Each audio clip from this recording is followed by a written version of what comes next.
हज़रत इमाम हुसैन को अभी तक कूफा के हालात मालूम न हुए थे।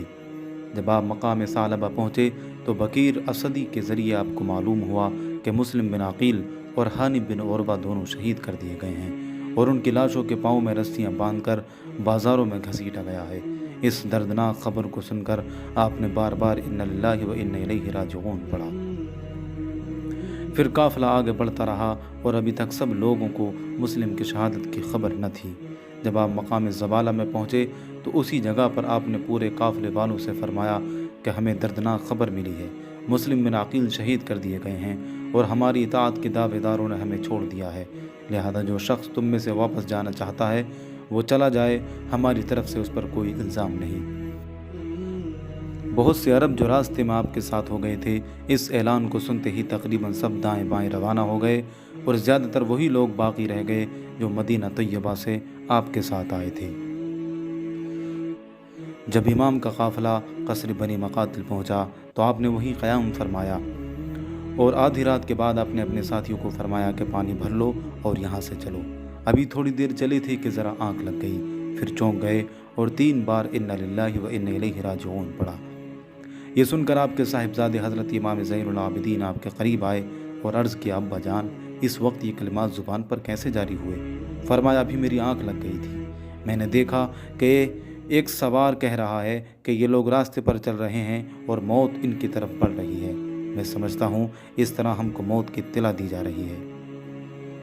साहबजादे ने कहा, खुदा ताला आपको हर बला से महफूज रखे, क्या हम हक़ पर नहीं हैं? आपने फरमाया, उस खुदाए ज़ुल जलाल की कसम जिसकी तरफ सबको लौटना है, हम हक़ पर हैं। बहादुर साहबजादे ने कहा, जब हम हक़ पर हैं तो ऐसी मौत की हमें कोई परवाह नहीं है। आपने फरमाया, खुदा ताला तुम्हें वो जज़ाए खैर अता फरमाए जो किसी बेटे को उसके बाप की तरफ से मिल सकती हो।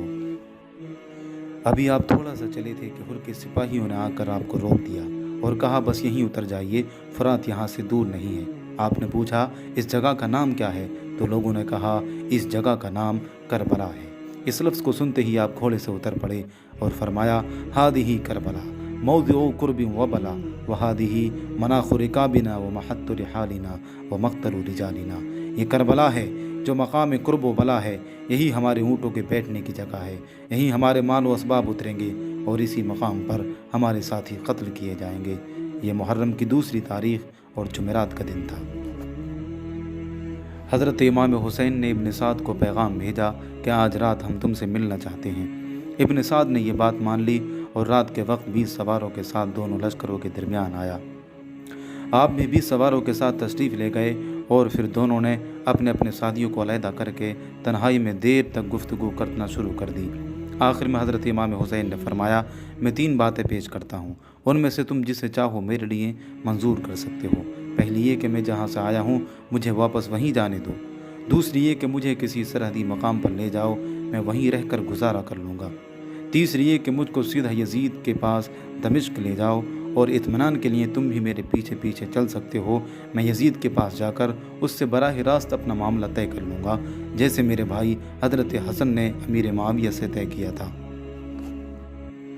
हज़रत इमाम हुसैन का ये रवैया इतना नर्म और सुलझा हुआ था कि इब्न साद ने इकरार किया कि आप सुलह के रास्ते पर हैं और उसने बहुत खुश होकर इब्न ज़ियाद को लिखा कि खुदा ताला ने आग का शौला बुझा दिया और इत्तिफाक की सूरत पैदा फरमा दी और उम्मत मुस्लिमा का मामला सुलझा दिया है। फिर हज़रत इमाम की पेश की हुई 3 बातें तहरीर की और आखिर में अपनी राय भी लिखी। अब इख्तिलाफ़ की कोई वजह नहीं है और इस मामले को यही ख़त्म हो जाना चाहिए। इब्न ज़ियाद ने ख़त पढ़ा और पढ़कर कहा कि ये तहरीर ऐसे शख्स की है जो अपने अमीर का खैर ख्वाह और अपनी कौम का शफीक है। फिर इब्न ज़ियाद ने कहा कि ये बातें मुझको मंजूर हैं। ये सुनकर बदबख्त शिम्र दिलजोश उठकर खड़ा हुआ और कहा कि आप ये बात उनके कबूल करते हैं जबकि वो आपकी सरजमी पर उतरे हुए हैं और आपके पहलू में हैं। वल्लाह अगर वो आपकी इताअत के बग़ैर यहाँ से चले गए तो क़ुव्वत व ग़लबा उनके लिए होगा और आजिज़ी और कमज़ोरी आपके लिए। मेरी राय में उनकी ख्वाहिश कभी मंजूर न की जानी चाहिए, इसलिए कि ये बहुत बड़ी ज़िल्लत और कमज़ोरी की निशानी है। होना ये चाहिए कि वो और उनके तमाम साथी आपके हुक्म पर सर झुका दें। फिर भी अगर आप उनको सज़ा दें तो ये आपका हक़ है, अगर माफ़ कर दें तो भी आपको इख्तियार है। रही इब्न साद की बात तो खुदा की कसम मुझे तो ये मालूम होता है कि इब्न साद भी हुसैन के साथ मिल गया है। शिम्र खबीस की इस फितना परवर तकरीर से इब्न ज़ियाद की राय बदल गई और कहा कि तुमने बेहतरीन मशवरा दिया है। और फिर इब्न साद को लिखा कि मैंने तुम्हें अपने लिए भेजा था, मैंने तुम्हें हुसैन को बचाने के लिए, उनकी फ़िक्र करने के लिए और उनका सिफारसी बनने के लिए नहीं भेजा था। देखो, हुसैन और उनके तमाम साथी मेरे हुक्म पर सर झुका दें तो उनको मेरे पास पहुंचा दो, और अगर ना माने तो सबके सर काट कर मेरे पास भेज दो, और हुसैन की लाश पर घोड़े दौड़ाकर उसको रोन डालो, इसलिए कि वो इसी के मुस्तहिक हैं। और अगर तुम्हें ये मंजूर ना हो तो हमारा लश्कर सिम्र के हवाले कर दो, वो हमारे हुक्म पर पूरा पूरा अमल करेगा। ये ख़त उसने सिम्र के सुपुर्द किया और ज़ुबानी कह दिया कि अगर इब्न साद मेरे हुक्म पर अमल ना करे तो पहले तुम उसका सर काट कर मेरे पास भेज देना। इब्न साद ने जब ये ख़त पढ़ा तो सिम्र से कहा, कमबख्त, तूने ये क्या किया? खुदा तुझे गारत करे, तूने मेरे पास ये क्या लेकर आया है? खुदा की कसम मैं समझता हूँ कि तूने ही इब्न ज़ियाद को मेरे मशवरे पर अमल करने से रोक दिया और इस बात को बिगाड़ दिया जिसके बनने की उम्मीद थी। खुदा की कसम, हुसैन कभी इब्न ज़ियाद के सामने सर नहीं झुका सकते। शिम्र ने कहा, इन बातों को छोड़ और ये बता कि तू दुश्मन को कत्ल करेगा या लश्कर मेरे हवाले करेगा। इब्न साद, जो दुनिया पर जान देने वाला बदबख्त अज़ली था, उसने कहा, मैं लश्कर तुम्हारे सुपुर्द नहीं करूँगा, बल्कि ये मुहिम मैं खुद ही शुरू करूँगा। चुनांचे उसने फ़ौरन हमले का हुक्म दिया। ये मुहर्रम की 9वीं तारीख़ जुमेरात का दिन और शाम का वक्त था। हज़रत इमाम हुसैन अलैहिस्सलाम नमाज असर के बाद खेमे के दरवाजे पर तलवार का सहारा लेकर घुटनों पर सर रख कर बैठे हुए थे और आपकी आंख लग गई थी।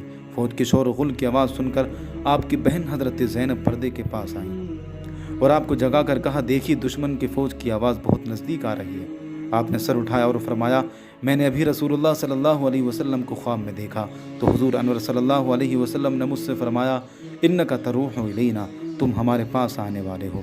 हज़रत ज़ैनब ये ख्वाब सुनकर बेकरार हो गईं और रोते हुए कहा, या वैलता, हाय मुसीबत। आपने फरमाया, सब्र करो, खामोश रहो, अल्लाह ताला हमारा हामी और नासिर है। फिर इमाम ने हज़रत अब्बास से फरमाया, पूछो इस वक्त हमले का सबब क्या है?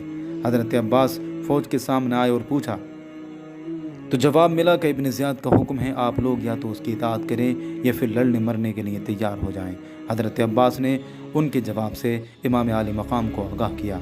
आपने फरमाया, उनसे कहो कि एक रात की मोहलत दें ताकि हम रात भर अपनी अच्छी तरह नमाज़ पढ़ सकें, दुआ मांग सकें, तौबा व इस्तिग़फ़ार कर सकें। खुदा ताला खूब जानता है कि मैं नमाज, दुआ और इस्तिग़फ़ार से कितनी मोहब्बत रखता हूँ। हज़रत अब्बास ने फ़ौज के दस्ते से कहा कि हमें एक रात की मोहलत दी जाए, तो उन्होंने ये बात मान ली और वापस चले गए। उसके बाद इमाम हुसैन ने अपने साथियों को जमा किया और उनके सामने तकरीर फरमाई, सब तारीफ़ें खुदा ताला के लिए हैं, आराम व तकलीफ़ हर हाल में उसका शुक्र है। ए अल्लाह, मैं तेरा शुक्र बजा लाता हूँ, तूने हमें अहले बैत नबूवत की इज़्ज़त अता फरमाई, कुरान का इल्म दिया, दीन की समझ अता फरमाई, सुनने वाले कान, देखने वाली आँख और दिल आगाही की नेमतों से मालामाल फरमाया। उसके बाद हज़रत इमाम हुसैन ने फरमाया, मैं दुनिया में किसी के साथियों को अपने साथियों से ज़्यादा वफ़ादार नहीं जानता और न ही किसी के घर वालों को अपने घर वालों से ज़्यादा नेकोकार और सिला रहमी करने वाला देखता हूँ। खुदा ताला तुम सबको मेरी तरफ़ से जज़ाए खैर अता फ़रमाए। सुन लो, मैं यकीन रखता हूँ कि उन दुश्मनों के हाथ कल हमारी शहादत है। मैं तुम सबको बखुशी इजाज़त देता हूँ कि रात का अंधेरा छाया हुआ है, इसमें जहाँ तुम चाहो जा सकते हो, मेरी तरफ़ से तुम पर कोई इल्ज़ाम नहीं। ये लोग मेरी कत्ल करने के दर पे हैं, मुझको कत्ल करना चाहते हैं, जब मुझे कत्ल कर लेंगे तो फिर किसी की तरफ मुतवज्जे नहीं होंगे।